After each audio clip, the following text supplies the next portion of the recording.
Alors bonjour et bienvenue sur cette nouvelle vidéo. Aujourd'hui nous allons démystifier en quelques minutes le mythe du filaire. J'ai souvent reçu beaucoup de patients qui arrivent en consultation avec ce type de lésions, des plaques qui sont rouges et qui démangent beaucoup. Et les patients vont te dire que ça fait moins de 24 heures qu'il a les symptômes et qu'ils pensent qu'il a le filaire. Généralement, ils disent toujours qu'ils pensent qu'ils ont le filaire. Alors aujourd'hui, on va essayer de faire la différence sur ce qui prête à confusion entre le filaire et ce type de lésion qu'on appelle l'urticaire.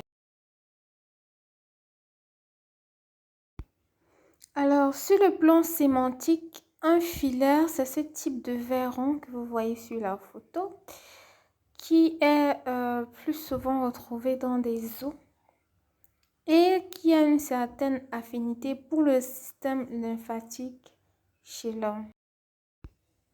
Ce parasite va donc entraîner une pathologie qu'on appelle la filariose. Oui, effectivement, pouvoir avoir des lésions cutanées comme sur l'image et aussi ça peut évoluer vers des lésions, des déformations qu'on appelle le plus souvent éléphantiasis, comme sur l'image. Alors voici le type de lésion qui prête souvent à confusion que les patients plus souvent appellent filaire.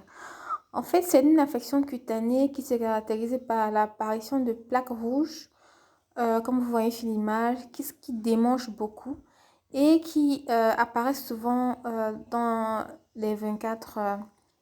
Donc, en fait, c'est une réaction allergique qui peut être causée par des aliments, des médicaments, des infections, même un stress aigu.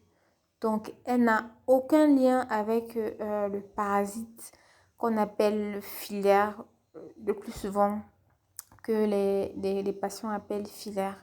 Voilà, c'était juste pour faire ce petit éclaircissement. J'espère que vous avez compris de quoi il s'agissait. Si vous avez des questions, n'hésitez pas.